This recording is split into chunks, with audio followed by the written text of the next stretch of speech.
1961년 4월 11일 예루살렘의 법정에 선 그 아돌프 아이히만은 차가운 목소리로 나는 그저 시키는 대로 했을 뿐이라고 말했습니다. 유대인 600만 명의 학살을 조직적으로 지휘한 그가 내세운 변명은 놀랍도록 단순했습니다. 그는 자신이 한 일을 상관의 명령을 충실히 수행한 것뿐이며 그저 효율적인 관료로서 주어진 업무를 완수했을 뿐이라고 주장했습니다. 이 순간은 인류 역사에서 가장 중요한 질문 중 하나를 제기했습니다. 명령에 대한 복종은 어디까지 정당화될 수 있을까요? 특히 군대라는 위계 질서가 분명한 조직에서 상관의 명령과 개인의 양심이 충돌할 때 선택은 더욱 복잡한 문제가 됩니다. 명령체계는 군대 조직의 근간이지만 그것이 인간의 기본적 양심과 도덕성마저 압도할 수 있을까요? 이는 단순한 법적 문제를 넘어 인간 존재의 근본적인 도덕적 딜레마를 제시합니다. 2차 세계대전 이후 열린 뉘른베르크 전범 재판은 이 문제에 대한 역사적 이정표를 제시했습니다. 1945년 11월부터 1946년 10월까지 진행된 이 재판에서 나치 독일의 지도자들은 하나같이 상관의 명령에 따랐다는 항변을 제기했습니다. 그러나 재판부는 이를 단호히 거부했습니다. 상급자의 명령이라는 방패 뒤에 숨어서 자신의 행동에 대한 책임을 회피할 수 없다는 것입니다. 이것은 근대 법체계에서 개인의 책임을 확립한 획기적인 판결이 되었습니다. 더 충격적인 것은 이런 잔혹한 행위를 저지른 이들의 놀라운 평범성입니다. 정치 철학자 한나 아렌트는 1961년 아이히만의 재판을 참관하면서 깊은 충격을 받게 됩니다. 그녀가 마주한 것은 광기 어린 괴물이 아닌 지극히 평범한 중년 남성이었기 때문입니다. 아렌트는 이를 통해서 악의 평범성이라는 개념을 발전시켰습니다. 가장 끔찍한 악행이 광기 어린 괴물이 아닌 생각하기를 거부하는 평범한 관료들에 의해 저질러질 수 있다는 통찰이었습니다. 아우슈비츠 수용소의 간수들 역시 마찬가지였습니다. 역사가 크리스토퍼 브라우닝의 연구 평범한 사람들은 충격적인 사실 한 가지를 밝혀냈습니다. 대량 학살에 가담한 이들의 대부분은 특별한 이념이나 증오심을 가진 사람들이 아니었습니다. 그들은 아이들과 놀아주는 자상한 아버지였고 이웃과 정답게 지내는 평범한 시민이었습니다. 출근할 때에는 가족과 포옹하고 퇴근 후에는 동료들과 맥주를 마시던 평범한 사람들이 낮에는 냉혹한 살인자가 되었던 것입니다. 그들이 자신의 행동을 정당화한 방식은 하나였습니다. 우리는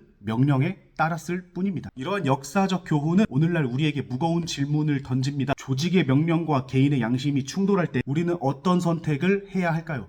특히 군대와 같이 엄격한 위계 질서를 가진 조직에서 우리는 어떻게 인간의 존엄성과 조직의 질서를 조화시킬 수 있을까요? 이는 단순한 규정이나 법률로 해결할 수 없는 우리 각자가 마주할 수 있는 아주 근본적인 문제입니다. 현대 민주사회에서 군인의 명령 복종 의무는 복잡한 법적, 윤리적 균형점을 필요로 합니다. 이것을 더 깊게 이해하기 위해서는 관련 법체계와 그 해석을 자세히 살펴보아야 합니다. 우리 헌법의 이중적 보장 체계를 먼저 살펴볼 필요가 있습니다. 헌법 제39조 1항은 모든 국민은 법률이 정하는 바에 의하여 국방의 의무를 진다고 규정합니다. 이것은 국가 안보를 위한 기본적 의무를 명시한 것입니다. 동시에 헌법 제10조는 모든 국민은 인간으로서의 존엄과 가치를 가지며 행복을 추구할 권리를 가진다고 선언합니다. 이 두 조항의 관계는 매우 중요합니다. 국방의 의무가 존재하지만 그것이 인간의 기본적 존엄성을 침해할 수 없다는 것을 의미하기 때문입니다. 군형법의 관련 조항들은 이런 법적 가치를 구체화하고 있습니다. 제47조는 명령에 반항하거나 복종하지 아니한 자는 3년 이하의 징역에 처한다고 규정하여 기본적인 명령 복종 의무를 명시합니다. 하지만 주목할 점은 제44조의 직무상 정당한 명령 요건입니다. 이것은 모든 명령이 아닌 오직 정당한 명령만이 복종의 대상이 된다는 것을 의미합니다. 직무상 정당한 명령의 판단 기준은 다음과 같이 세분화됩니다. 1. 명령이 상관의 직무 범위 내에 있는가? 상관은 자신의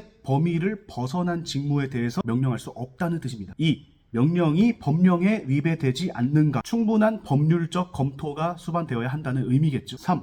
명령이 부하의 직무 수행 범위 내에 있는가? 이것 역시 상관은 부하에게 직무의 범위를 벗어나는 명령을 해서는 안 됩니다. 4. 명령이 기본권을 과도하게 침해하지 않는가? 여기서 과도하게라는 말의 해석의 범위가 다를 수 있습니다. 군인의 지위와 그 복무에 관한 기본법, 즉 군인 복무 규율은 더 구체적인 지침을 제공합니다. 이에 따르면 부하가 상관의 명령이 위법하다고 판단할 경우에는 그 사실을 상관에게 건의할 수 있는 권리를 보장합니다. 이것은 단순한 선언적 규정이 아닌 실질적인 권리로 해석됩니다. 대법원이 여러 판례를 통해서 이러한 건의권이 정당하게 행사된 경우 이를 이유로 한 불이익 처우는 위법하다고 판시했습니다. 이어지는 법률 문제는 더욱 복잡합니다. 형법 제16조는 자기의 행위가 법령에 의하여 허용된 것으로 오인하고 그 오인에 정당한 이유가 있을 때는 벌하지 아니한다고 규정합니다. 하지만 이 조항의 적용은 아주 제한적입니다. 대법원은 정당한 이유의 판단에 있어 더 복잡한 기준을 제시하기 때문입니다. 그 기준은 행위자가 법률적 착오에 빠지게 된 경위와 법률적 지식을 얻기 위해 기울인 노력의 정도, 그리고 행위자의 지위와 경력, 법률 전문가의 자문 여부, 그리고 기타 구체적인 사정을 바탕으로 합니다. 특히 군인의 경우 그 직무의 특수성으로 인해 더욱 엄격한 기준이 적용되는데, 기본적인 인권 침해나 헌정 질서 파괴와 같은 중대한 위법 행위의 경우 법률의 착오를 인정받기는 아주 어렵습니다. 헌법재판소는 군인이라 하더라도 명백히 위헌적인 명령에 대해서는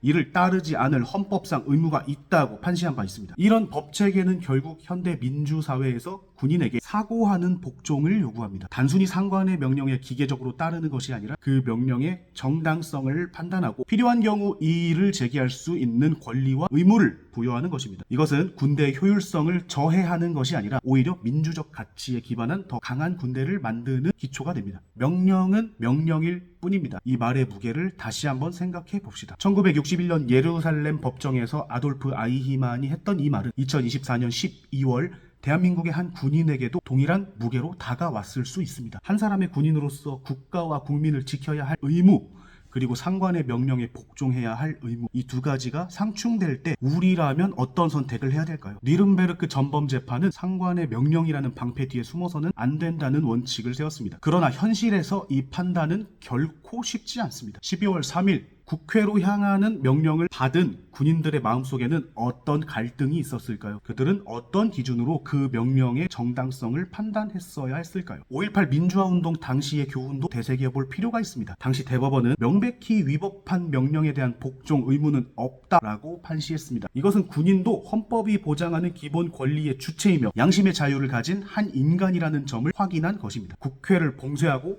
헬기로 진입하라는 명령을 받은 군인들에게도 이 원칙은 동일하게 적용됩니다. 특히 내란이나 쿠데타와 같은 헌정질서 파괴 행위에 대해서는 더욱 엄격한 기준이 필요합니다. 군형법 5조는 반란죄를, 제44조는 항명죄를 규정하고 있습니다. 이것은 단순한 명령 위반이 아닌 헌법 질서를 수호하기 위한 법적 장치입니다. 하지만 현장에서 이런 판단을 바로 내리기는 쉽지가 않습니다. 아우슈비츠의 간수들이 그랬듯이 우리는 모두 평범한 사람들입니다. 일상적인 직무 수행 과정에서 그 행위의 본질을 놓칠 수 있습니다. 한나 아렌트가 지적한 악의 평범성은 바로 이런 맥락에서 이해되어야 합니다. 지금의 현대 민주사회의 군인에게는 더 높은 수준의 판단력이 요구됩니다. 단순히 명령에 복종하는 것이 아니라 그 명령이 헌법적 가치와 민주주의의 원칙에 부합하는지 스스로 판단할 수 있어야 합니다. 이것이 사고하는 군인으로서의 책임이자 의무입니다. 12월 3일 밤의 사건은 우리에게 중요한 교훈을 남겼습니다. 군인은 국가와 국민을 위해 존재하며 그 존재 이유는 헌법과 민주주의를 수호하는 것입니다. 따라서 명령에 대한 복종은 맹목적이어서는 안 되고 항상 헌법적 가치와 민주주의 원칙을 기준으로 판단할 수 있어야 됩니다. 이런 판단이 개인에게 아주 큰 부담이 될 수 있다는 것을 알고 있습니다. 하지만 우리는 역사를 통해 맹목적인 복종이 얼마나 큰 비극을 낳을 수 있는지 보아왔습니다. 군인으로서의 용기는 단순히 명령을 수행하는 데 있는 것이 아니라 때로는 명령에 의문을 제기하고 필요하다면 거부할 수 있는 양심과 판단력을 갖추는 데 있습니다. 이것이 바로 현대 민주사회가 군인에게 요구하는 진정한 의미의 충성입니다. 개인으로서의 양심,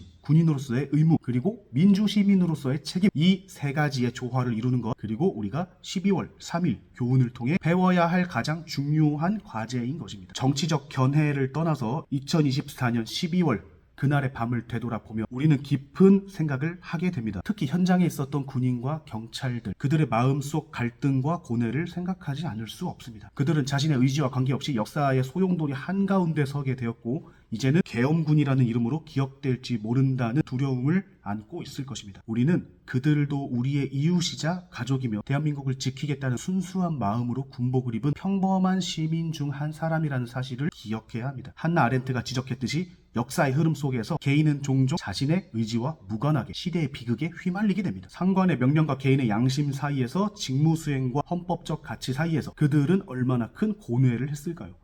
그리고 지금 그들 중 많은 이들이 자신의 선택을 되돌아보며 깊은 자책감을 느끼고 있을 것입니다. 우리는 이들을 단순히 계엄군이라는 이름으로 규정해서는 안 됩니다. 오히려 이번 사태를 통해서 우리는 군인의 역할과 책임이 무엇이고 진정한 애국과 충성이 무엇인지 다시 한번 생각해 보아야 합니다. 마지막으로 현장에 있었던 모든 이들에게 깊은 위로의 마음을 전합니다. 그들의 고뇌와 아픔을 이해하고 그들도 이 나라의 소중한 구성원임을 잊지 말아야 할 것입니다. 이것이 바로 우리가 12월의 그 밤에서 배워야 할 가장 중요한 교훈입니다. 끝!